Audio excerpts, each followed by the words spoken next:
Hello students, after a long time I am on the screen and just you see, and today I am going to teach you a mysterious poem, and that is in your class 8 English course book New Pathways, Oxford University Press, and that is in unit 6 section 3 Haunted House, written by H.W. Longfellow, Henry Wordsworth Longfellow. Okay, जिन्हें हम लोग H.W. Longfellow के नाम से ज़्यादा जानते हैं। Okay students, and this is the poem haunted house. Haunted house, the title of the poem, from the title of the poem you can come to know that haunted house means that the house who is, you can say, the rejected house and lonely house, जिसे हम लोग बोलते हैं ना भुतहा घर, मतलब ऐसे वीरान जगह में हो जहाँ कोई जाते नहीं लोग, जहाँ हम लोग उसको एक तरह से एबंडन मानते हैं। हॉन्टेड हाउस ऐसा ही घर को हम लोग कहते हैं। आप लोगों ने सीरियल में देखा होगा, बहुत सारा टीवी सीरियल में ऐसा देखे होंगे, भुतहरा घर, जैसे कि हम लोग के सामने ऐसे ही नज़र आता है। काला रंग का घर होगा, अंधेरी रात, चांदनी, और उसमें वो बहुत सारा जंगल होगा चारों ओर। ऐसा घर का जो है एक पिक्चर हम लोगों का आंखों के सामने आता है, जिसे हम लोग हॉन्टेड हाउस कहते हैं, वीराना और भुतहरा घर कहते हैं। कोई निर्जन जगह में ऐसा घर हम लोग किताब में पढ़ते हैं, सीरियल में देखते हैं, फिल्म में भी आप लोगों ने ऐसा जरूर देखा होगा। ऐसे ये पोएम है haunted house. But here in this poem, the poet sketched the characters of the ghosts, and you can say they are the phantoms. ये जो प्रेतात्मा है, ये जो आत्मा है, जिसे हम लोग कहते हैं फैंटम्स, ऐसा भूतों के बारे में उन्होंने बहुत अच्छा इस पोएम में वर्णन किए हैं। ये सभी घोस्ट हार्मफुल नहीं है। जैसे कि हम लोग भूत के बारे में, घोस्ट के बारे में जनरली ये कैरेक्टरिस्टिक हम लोगों के नज़र के सामने आता है कि ये भूत डरावना होगा, ये तो बड़ा बड़ा दांत वाले होंगे, देखते ही लगता जी वाह भूत है, पिशाच है। ये जो कैरेक्टर्स है ये बहुत एक डरावना कैरेक्टर्स है। लेकिन ऐसा फ्राइटेंड कैरेक्टर्स इस पोएम में नहीं बताया गया है। इस पोएम में H.W. लॉन्गफेलो ने बताया कि ये जो भूत है ये हम लोग का एंसेस्टर्स है। Theme of the poem is that ये हमेशा हम लोगों के घर में रहते हैं और सदियों से रहते हैं, क्योंकि दुनिया में ऐसा घर तो नहीं होगा जिनके पूर्वजों ने किन्हीं का डेथ नहीं हुआ होगा। लेकिन वो गए कहाँ? पोएट का कहना है कि ऐसे जितने लोग हैं ये कहीं नहीं गए हैं, ये हम लोग का घर में ही है, जिसे हम लोग देख नहीं पाते हैं, लेकिन पोएट देख रहे हैं। फर्स्ट स्टैंजा में फर्स्ट लाइन में देखो, कहे हैं all houses wherein men have lived and died are haunted house। तो फर्स्ट स्टैंजा में स्टूडेंट्स पोएट ने अपना थीम क्लियर कर चुके हैं। ये बताए हैं इस पोएम में, फर्स्ट लाइन से हमें पता चलता है, बताए हैं कि हर घर जहाँ लोग रहते हैं, जहाँ लोग जीते हैं मरते हैं, वो सभी घर जो है हॉन्टेड हाउस है। क्योंकि इस घर में भले हम लोग देख नहीं पाते हैं, उनके पूर्वजों के जो आत्मा है वो रहते हैं, लेकिन ये लोग हार्मफुल नहीं है। डिफरेंस यही है, जो हम लोगों के सामने जो कैरेक्टर्स आता है भूत के बारे में, घोस्ट्स के बारे में, इस पोएम में पोएट ने बताया कि नहीं, ऐसा नहीं है। They are not harmful, inoffensive. Third stanza में देखोगे स्टूडेंट्स, एक लाइन है जहां पर कहे हैं is throned with quite inoffensive ghosts as silent as the pictures on the wall. जैसे कि दीवार में तस्वीर है, ऐसे ही ये सभी जो भूत है ये स्थिर है। हम लोग जब कोई पार्टी मनाते हैं, कोई घर में ओकेजन मनाते हैं, ये सब घोस्ट मतलब हम लोगों का पूर्वजों का जो आत्मा है वो देखते हैं हम लोगों को, वो भी एंजॉय करते हैं, लेकिन वो साइलेंटली। यही दोनों जो दुनिया है, मतलब एक फैंटम्स का वर्ल्ड और ह्यूमन बींग्स का वर्ल्ड जो है, ये दोनों में यही डिफरेंस है। बीच में एक जो है क्या कहो जो कैज़म है, एक जो है दरार है जिसे हम लोग पार करके उस दुनिया में नहीं जा सकते हैं, ना उन लोग वो फैंटम्स इस दुनिया में आ सकते हैं।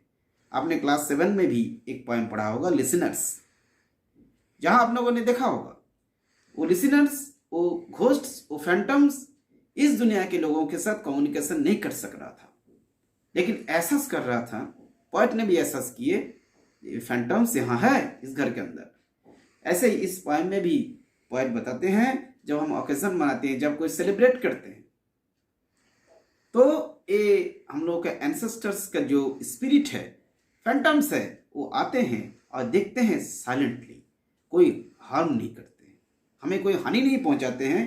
पोएट का कहने का मकसद यही है। Students, you will go through this poem, I hope so, and you will understand very easily the theme of this poem. ऐसे मैंने शॉर्टली आपको बता दिए दिस पोएम का थीम क्या है, और इसके साथ साथ जो क्वेश्चन आंसर्स पार्ट है और एक्सरसाइजेस पार्ट है वो भी मैं वीडियो में आपको दे दूंगा। तो वीडियो में ही आपको ये दोनों मिल जाएगी।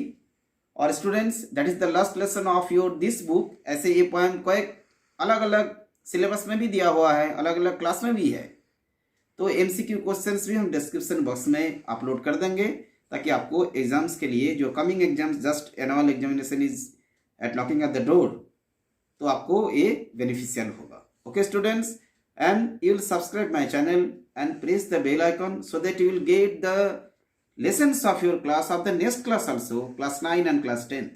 Okay students, and after that you will see that poet ने ये बताए हैं, ये ग्रेव्स मीन्स दैट, ग्रेव्स क्या होता है, जो कब्रिस्तान जो होता है, जहाँ पे हम लोग, क्योंकि ये यूरोपियन कंट्री का पोएम है, इंडियन पोएट होते तो जरूर लिखते शमशान घाट, तो इन लोगों ने ग्रेव्स लिखे क्योंकि इसमें लोगों को वो लोग ग्रेवयार्ड में दफनाते हैं। तो कहते हैं वहाँ से भी घोस्ट्स उस डस्टी हैंड्स, उस कब्रिस्तान से उठ के, मतलब जो है ये हम लोगों को इस रक्षा करते हैं। और ये जो ओल्ड एसेट्स, मतलब ये जो पुराने हम लोगों का घर है, जो मकान है, ये उन लोगों का धरोहर को, इस हेरिटेज को वो घोस्ट्स बचा कर रखते हैं। इस तरह से पोएट ने इस पोएम में बहुत अच्छा से बताया है उन एंसेस्टर्स, घोस्ट्स के बारे में। पोएट ये भी बताए हैं, जो नेक्स्ट स्टैंजा है, बहुत सारे स्टैंजर्स है इस पोएम में, तो एक एक लाइन करके बोलने से काफ़ी लॉन्ग होगा, तो मैंने आपको समरी करके बता रहा हूँ। इसके बाद भी कोई आपको प्रॉब्लम होगा तो आप कमेंट बॉक्स में लिख सकते हो। स्टूडेंट्स, इस पोएम में बता रहे हैं क्या है, इस दुनिया में ह्यूमन बींग्स के साथ एक ऑपोजिट जो फीलिंग है, इसका एक टसल चलता है। जैसे क्या है ना, हम लोगों का जो अट्रैक्शन एंड डिजायर्स, मतलब आप जानते हो अट्रैक्शन जो अपोजिट सेंस में होता है, north pole south pole, male female, ये अट्रैक्शन है। डिजायर्स मीन इच्छा। जैसे आप गौतम बुद्ध का भी बात सुने होंगे, कहें क्या है, हर दुख का कारण है desire, the reason of the unhappiness is desire, इच्छा और पाने का, और मतलब बहुत संतुष्ट नहीं रहने का, इस जो डिजायर है, इन दोनों में हमेशा टसल चलता है और हम लोग जूझते रहते हैं। ऐसे ही पोएट ने कहते हैं, और हम लोगों का जो जीवन है एक जार की तरह है, एक बड़ा सा एक कंटेनर की तरह है, और जहाँ हम लोगों का ये वरीज, दुख और डिजायर्स, इससे भरा हुआ, इससे हम लोग उबर नहीं पाते हैं। और पोएट कहते हैं ये सभी come from the influence of an unseen star, क्योंकि ये घोस्ट के बारे में पहले कहे हैं, ये कहाँ से आते हैं सब, ये सब आते हैं ऐसा स्टार से, ऐसा प्लैनेट से, मतलब जहाँ हम लोग जानते भी नहीं है। क्योंकि भूत के बारे में तो, घोस्ट के बारे में कहो, स्पिरिट कहो, फैंटम्स कहो, ये कहाँ से आते हैं, भगवान कहाँ रहते हैं, ये तो पर्टिकुलरली कोई कह नहीं सकते हैं। ऐसे जनरली भय से ही भूत का सृष्टि हुआ है। जब हम डरते हैं तब सोचते हैं जब भूत आ गया होगा। तो पोएट यही बात को कहते हैं undiscovered planet in our sky, इस आसमान में, इस यूनिवर्स में जहाँ किसी ने आज तक खोज नहीं पाया, ऐसा एक मिस्टीरियस प्लेस होगा जहाँ से हम लोगों का जो एंसेस्टर्स घोस्ट्स है ये रहते हैं और आते हैं हम लोगों का इस दुख में इसको उभरने के लिए। ओके स्टूडेंट्स, नेक्स्ट पॉइंट ने बताएं जैसे क्या, and as the moon from some dark gate of cloud throws over sea a floating bridge of light. अलग अलग जगह से कवि का कल्पना है, क्या वो मूनलाइट्स के साथ हो, एक क्लाउड के पास से हो, समुंदर में हो, हल्का हल्का रोशनी दिखता है वहाँ से हो, across whose tumbling planks and our fancies crowd into the realm of mystery and night। इस रहस्य का जो रात है, मिस्ट्री मीन्स जिसे हम लोग डिस्कवर नहीं कर पाते हैं, ऐसा अंधेरी रात, ऐसे मिस्टीरियस नाइट, ऐसा प्लेस जो मिस्ट्री से भरा हुआ हो, ऐसी ही जगह से एक होस्ट्स आते हैं और हम लोगों का जो एक्टिविटीज़ है इसको हमेशा दिखते हैं।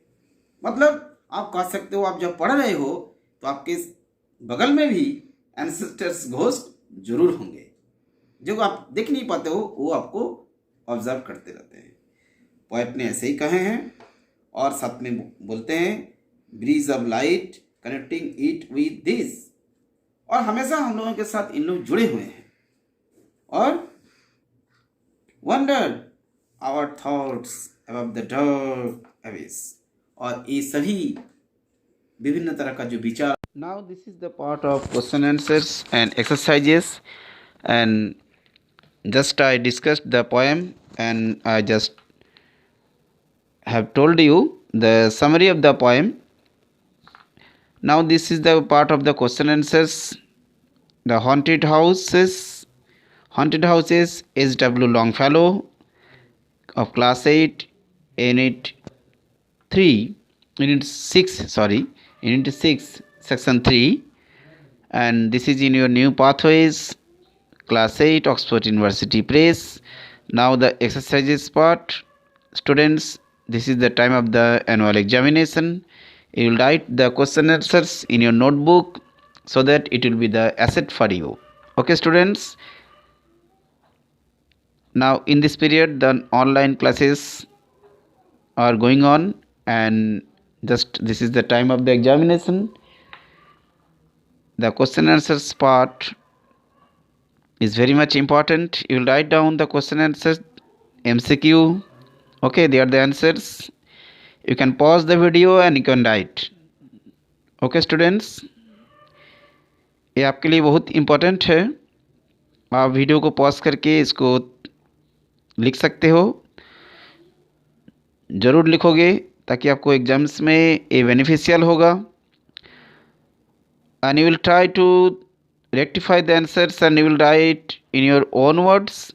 You can take the help from my answers. इससे आप हेल्प लेना और कोशिश करना इसमें से जो क्वेश्चन आंसर्स पार्ट है उसको अपने वर्ड्स में भी लिखना। In this poem there are so many literary devices, poetic devices, figure of speech. एक ही बात होता है, अलग अलग नाम से जाना जाता है, जैसे कि सिमिली, मेटाफोर। इसके बहुत सारे एग्जाम्पल्स इस पोएम में है जो दिया गया है, आप देख सकते हो। Metaphor, then visual imagery and visual imagination are there. मतलब जो हम लोग कल्पना करके लिखते हैं पोएम में क्या है। मूनलाइट के बारे में मैंने बताया पोएम में।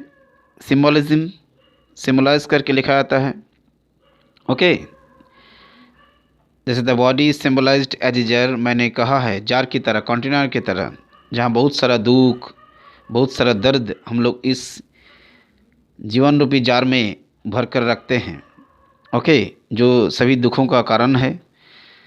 ओके स्टूडेंट्स, इसके साथ ये पोएम जो चैप्टर है ये द एंड हो जाता है। आप ज़रूर बने रहिए और मेरे साथ इस चैनल में, ताकि आपको आगे चल के इंग्लिश के बारे में कोई भी प्रॉब्लम हो तो मैं आपको हेल्प कर सकूं। Okay students, good bye.